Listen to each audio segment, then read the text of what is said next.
Clumsy Shark here, back with another Rating Climb episode, where in this series, I'll be playing chess through different ELO ratings. You'll see my thought process during games, and hopefully learn something new. So the point for this game was beat chess 22. I like the beach and the chess in his name. That's very good. Opens with e4. Here I decided to try out the Karakan defense because it goes for the hillbilly attack, which I never heard of, but d5 is the best move. We kind of trade pawns, and I still have two center pawns, and he only has one. There's his bishop back. I now want to take the full center, even though the best move is just to move the bishop out, but just take the full center, play some logical chess. Decides to attack the undefended pawn, which I defend. Castles, just develop more pieces, gets two more attackers, so we decide to develop the bishop here, because this pawn is defended here, and there's only one attacker. Decides to strike in the center, which I decide to close it up and attack in the knight. Moves this knight to a dangerous square, which I want to attack this h2 pawn. However, I forgot that the knight was the only thing defending my central pawn, which decided to castle. I didn't really like this knight here, and also my plan was also to like take this knight, but oh, guess what? It's actually protected, so can't do that. So he gobbles up more of my pawns. I decide to go for a check here. He moves this king away. I decided to close this just to move this pawn, even though I'm weakening my dark squares, because I do not want this h8 pawn to be taken. Should put my king in a very bad position. He decides to just attack my bishop again, so we're just going to move it back to a safe square. Here he just attacks my rook, which is, whoa, who would have seen that coming? But he blunders his bishop, and I will take that. And he gave the weak, moves his king away, so now we're just going to like pin this knight to the king and the queen, technically. Develops his knight. Then we're going to pin another bishop. So this was kind of an crazy position because he had two pieces pinned. Moves his rook to attack my undefended knight, which I defend with my king. Moves his king out of danger. Then I decided to just give a quick check, potentially see if he makes a mistake.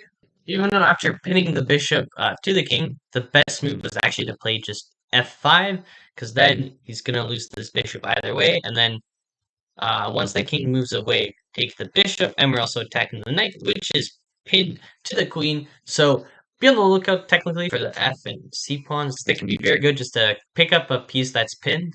But that's not what I ended up doing. So just took the pawn and then just took the knight. And here I just kind of offered bishop trade because I want to get my knight developed and more into the game. But he goes for a trade of queens first, which honestly favors me because now I have these two beautiful open files for my rooks.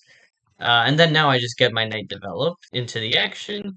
Here we're just trying to apply pressure to the knight, potentially double the pawns, which doesn't do. So here actually, you don't have to necessarily develop or no, defend your pawn by moving it up, because I noticed that like if the knight moves here, I'll attack my rook, which I don't want immediately. So just we attack the rook first here, forcing it to move away, and then I defend this pawn by moving my bishop here, and I'm not too worried because if he takes, then I can just take back with my rook, and we're having just kind of a more active position. Take some pawns. I offer just kind of a rook trade because I want to get all the pieces off the board because I have an extra knight, which he does, and I gladly accept. Decides to start moving pawns, and we just start gobbling them up. Here, just kind of have to be a little careful. But here, this is where I use my extra piece to my advantage. Idea here was just to like move the knight here, which I ended up doing, just attacking the rook. And here, my extra piece actually helped me because by attacking here, you helped me get into a check. When the king moves, I just get my knight back to safety. And I wasn't too worried about this pawn advance. I decided to just block it with the knight, decides to push the pawn. And here, my goal was just to kind of apply pressure so that that rook can't technically move away. And plan was just to move the king and make him walk all the way to this pawn, which kind of is what happens. And then he decides here this was not the good move because by moving his pawn up, this actually helped me just take away any chances he had on the like king side of having. So I just gladly accept that, even though it means kind of losing it. But here I grab that free pawn, so now I know he technically has no counterplay. Decides to check me, which I'm fine with because I also want to get my king next to my pawn, which happens. I decides to gobble up some more pawns, which I'm more than okay with. I only need one pawn. Continue that advance, and here we can see that I'm just like protecting my king as much as I can. And As soon as I saw that the rook was behind the pawn, I knew it was game over technically for him. And here he actually just walks right into a fork. When we grabbed the rook, this game was technically more than over.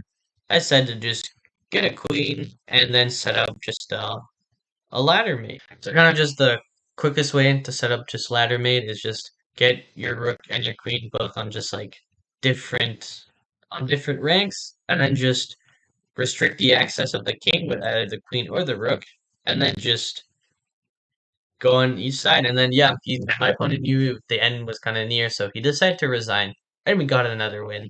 Thank you for watching. If you enjoyed this video, then consider dropping a like on it. And if you haven't already done so, be sure to smash that subscribe button for more exciting content. And I'll see you in the next one.